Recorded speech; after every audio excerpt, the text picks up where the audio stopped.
그들이 아침에 일찍이 일어나 여호와 앞에 경배하고 돌아가 라마의 자기 집에 이르니라. 엘가나가 그의 아내 한나와 동침함에 여호와께서 그를 생각하신지라. 한나가 임신하고 때가 이름에 아들을 낳아 사무엘이라 이름하였으니 이는 내가 여호와께 그를 구하였다. 그 사람 엘가나와 그의 온 집이 여호와께 매년제와 서원제를 드리러 올라갈 때 오직 한나는 올라가지 아니하고 그의 남편에게 이르되 아이를 젖대거든 내가 그를 데리고 가서 여호와 앞에 뵙게 하고 거기에 영원히 있게 하리이다. 그의 남편 엘가나가 그에게 이르되 그대의 소견에 좋은 대로 하여 그를 젖대기까지 기다리라. 오직 여호와께서 그의 말씀대로 이루시기를 원하노라. 이에 그 여자가 그의 아들을 양육하며 그가 젖대기까지 기다리다가 젖을 뗀 후에 그를 데리고 올라갈새 숫소 3마리와 밀가루 1에바와 포도주 1가죽 부대를 가지고 실로 여호와의 집에 나아갔는데 아이가 어리더라. 그들이 숫소를 잡고 아이를 데리고 엘리에게 가서 한나가 이르되 내 주여 당신의 사심으로 맹세하나이다.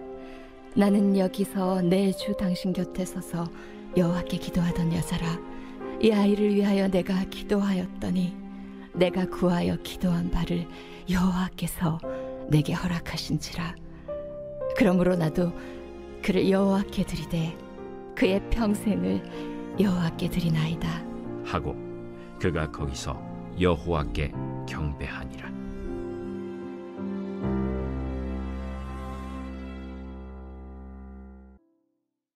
오늘 묵상할 본문은 사무엘상 1장 19절부터 28절 말씀입니다. 엘리는 17절에서 누구에게나 적용되는 보편적인 말로 한나에게 하나님의 축복을 기원하고 있습니다. 하지만 중요한 것은 이 말을 듣는 한나의 믿음입니다.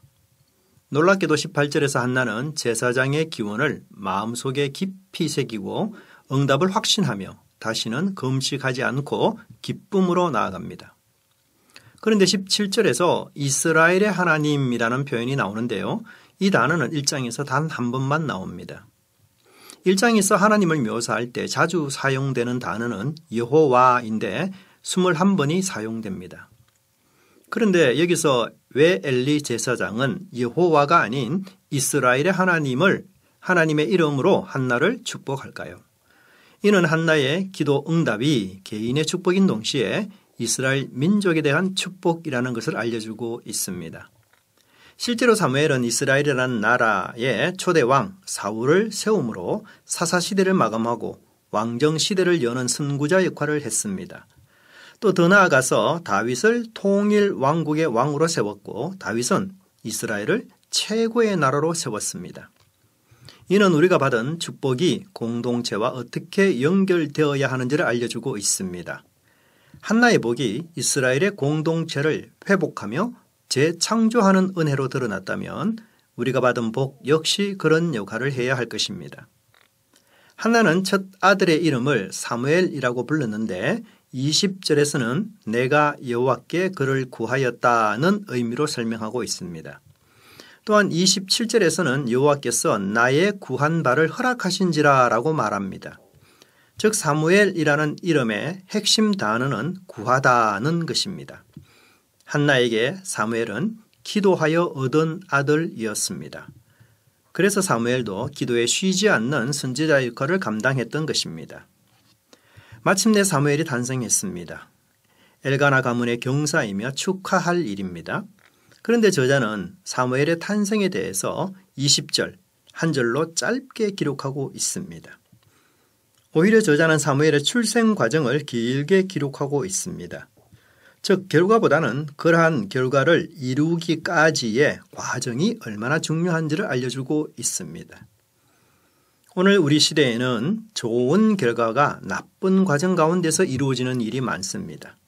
그래서 나쁜 과정도 합리화하며 결과가 좋으면 모든 것이 좋았다라고 생각합니다. 돈은 많이 벌었지만 인격은 좋지 못합니다. 높은 자리에 올라갔지만 아랫사람을 무시하고 하대시합니다. 좋은 설교이지만 설교자의 인격은 좋지 않습니다. 좋은 결과만큼이나 그 과정이 중요합니다. 과정이 무시되는 좋은 결과는 위험한 것입니다. 과정의 역사성을 망각하면 결과는 우상이 되어버립니다. 한나의 불임 문제가 해결되었기에 2장 1절에서 언급되는 한나의 찬양으로 즉시 넘어가도 됩니다. 하지만 저자는 무엇인가를 여기서부터 더 기록하고 있습니다. 그것은 21절부터 28절까지 바로 한나가 어떻게 서원을 이행했는가에 초점을 두고 있습니다. 우선 21절부터 24절에서 한나는 젖을 떼는 기간 동안만 자신이 사무엘을 양육하겠다고 합니다. 젖을 떼다라는 말이 여기 4번이나 반복이 됩니다.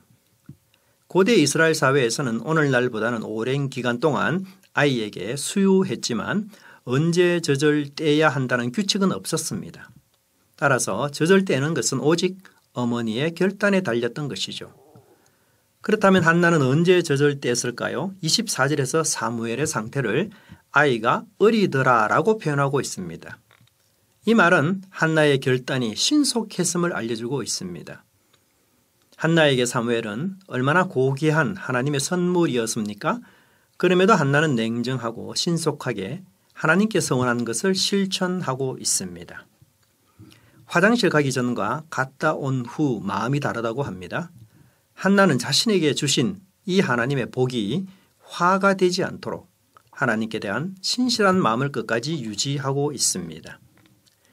24절은 한나가 드린 서원제를 설명하는데 하나님께 힘을 다한 풍성한 서원 제사를 드렸습니다. 사랑과 존경을 계산할 수 있는 숫자는 세상에 존재하지 않습니다. 생명을 값으로 환산할 수 없습니다.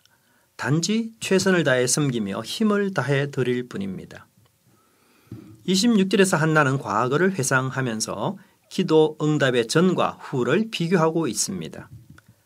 약 1년 전 그녀는 괴로움과 고통에 가득했던 인생이었습니다.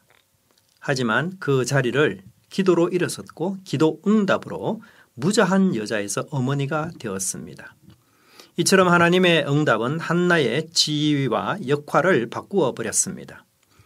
26절부터 28절까지는 한나의 독백을 길게 기록하며 서원과 언약을 지키는 한나의 모습을 조명해 주고 있습니다. 이는 언약을 배신하는 엘리 제사장의 두 아들 그리고 사울 왕 등과 대조될 뿐 아니라 심지어 이스라엘과도 대조됩니다. 과거를 망각하는 것은 배운 망덕한 것이죠.